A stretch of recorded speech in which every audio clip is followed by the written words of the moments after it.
everyone. Welcome back to the channel. Share, subscribe, like this video. Make sure you put your prayer requests in the bottom. Now, I've almost got the garage done. The reason I've been in a hurry trying to get all this stuff done, it's supposed to turn cold again next week, and I was trying to get everything done so I can resituate the Bibles and everything that's coming in. We had some more come in today. I still haven't got to unbox any of them, not yet.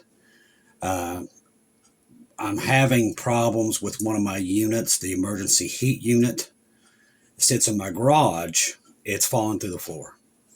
And if we don't fix it soon, I was hoping the Rapture had already happened and we wouldn't have to deal with it, but I've got to get it fixed before it falls to the floor. So I'm having to move everything out of the garage, resituate it to where we can get back there and fix that floor. So that's why I ain't been able to do much, but I'm getting caught up. I'm almost there. I think another day and I will have everything situated. But I've been monitoring all day. I monitored Greg earlier, and he was talking about what we're seeing right now. Now, I've been checking flight radar back and forth today. I'll come back in, check it, and there's still a lot of equipment moving there. In the last 48 hours, I don't think none of us have seen this much equipment moving like this. So there's definitely something big in the air. The emergency action messages they're definitely getting a lot more frequent. Now, Russia sends a Doomsday plane to Tehran as U.S. gives Iran a 10-day ultimatum. Puts it right at, Greg was talking about this, at the end of the month, okay? I want to also remind you once again, Brother John's working on his computer, Watchman for that great day. That's why him and Ronnie ain't been on, but they'll be back on very soon. A Russian Doomsday airplane, a hardened airborne command and control node that has designed to ensure real-time strategic decision-making, landed on February the 16th in Tehran. Now, the airplane is capable of secure data link and encrypted satellite communications, as well as electromagnetic shielding that is designed for continuity of government operations during the high-intensity conflict. Now, for them to send this thing, I just don't see them handing this over to Iran. Its flight route over the Caspian Sea instead of through potentially hostile airspace could be a sign of high-level state engagements involving defense ministers, intelligence chiefs, and presidential envoys. Now, overall, the dispatching of such military assets indicates that Russia's prioritization of its relationship in Tehran. Now, today, the United States reportedly conveyed an ultimatum telling Iran they have until the end of February to present a concrete plan to the United States to end their nuclear program. At 1:15 p.m. Eastern U.S. Daylight Time in Israel, their Home Front Command received orders to prepare for war. Now, the Home Front Command thereafter immediately declared a high-level defensive alert to the entire armed forces of Israel. So they met with the Knesset this morning, so they know something's up. At 1:20 p.m. Eastern Daylight Time, Israel media outlets reported that the hospitals in Israel have received directives to prepare for a transition to emergency mode. At 1:30 p.m. Eastern U.S. Daylight Time, the flight radar map shows U.S. military aircraft in Europe and in the Middle East flying in preparations for military action. Now, I could watch them all night long, and I can actually go in there right now and watch them. They're still flying out of Europe, out of the United States, and headed down there. The amount of equipment that's going down there is off the charts. One of the busiest days for the U.S. Air Force in Europe that I have seen in recent history. Me too. This is from Hal Turner.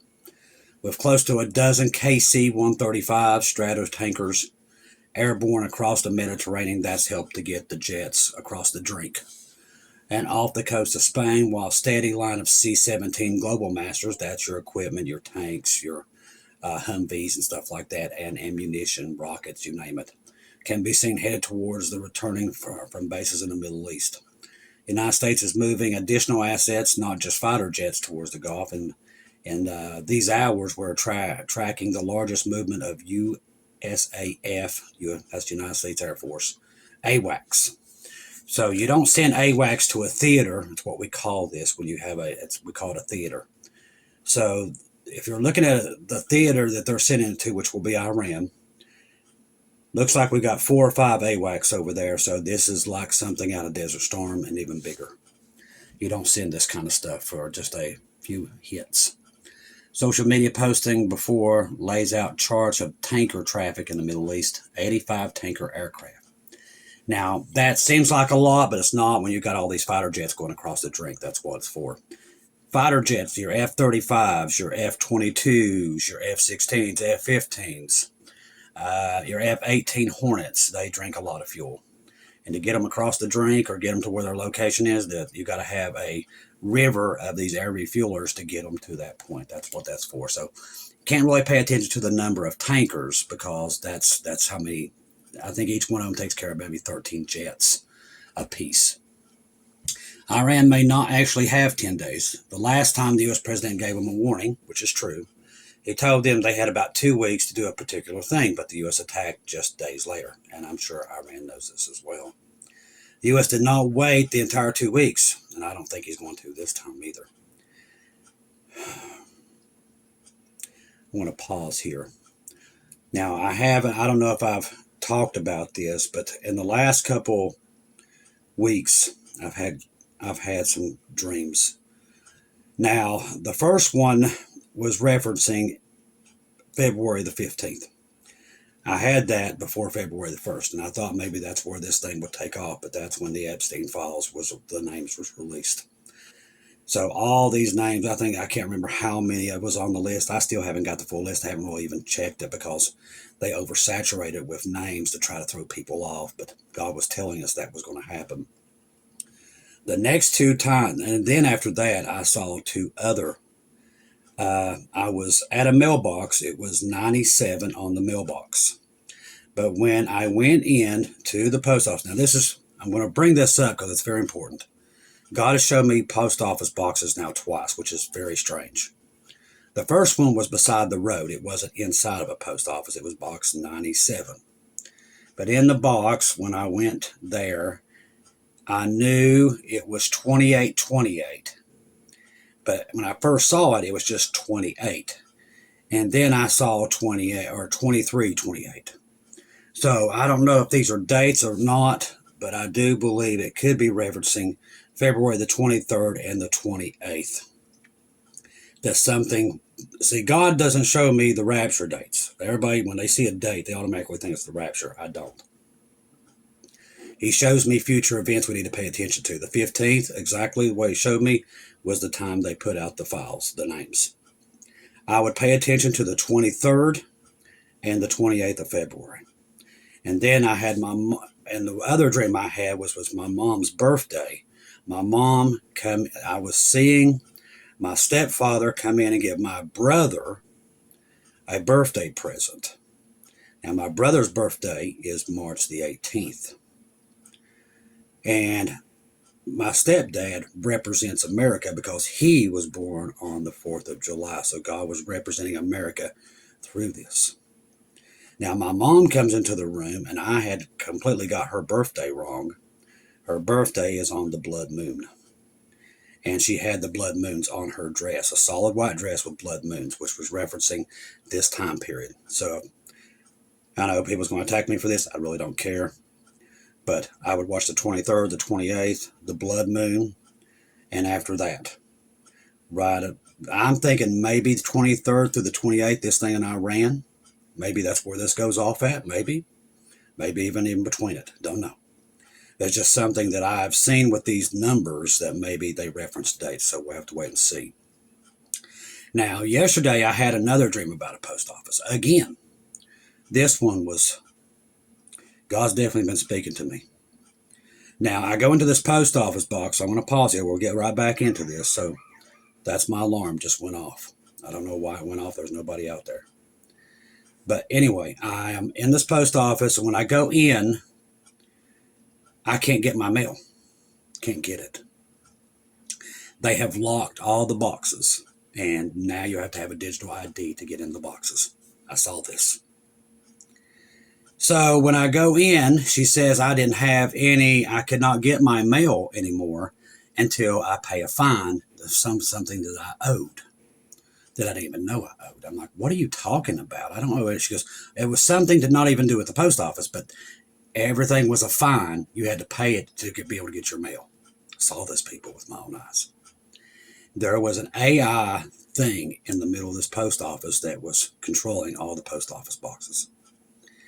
But when I asked her how much it was, she showed me the amount. It was 377. Now, if you go by that, that would be March, and that is if 77. That is still Israel is in her 77th birthday. So I'd pay attention to Mars. There's something big could go down here.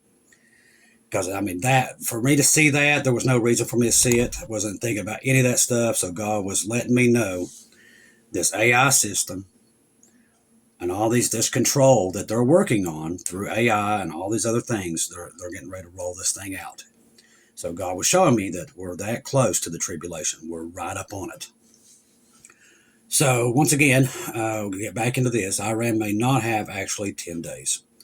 So supporting the belief that the fact that Israeli officials are now publicly telling media that they access the 0 hour may be just days away in I guess it's Channel 12 of Israel reports multiple indicators, some undisclosed are pointing to potentially immediate escalation. As all the others things that are taking place, Iran has issued a notice to a NOTAM, warning of rocket launches on February the 19th. The restricted airspace corridors run from Iran's southern interior up towards central Iran and back down towards the Strait of Hormuz, which we're keeping our eyes on.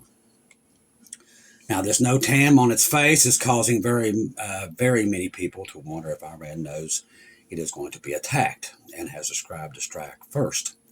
Iran has previously made clear it now has missiles with range up to 11,000 kilometers, making it able to reach Washington, D.C. and New York City.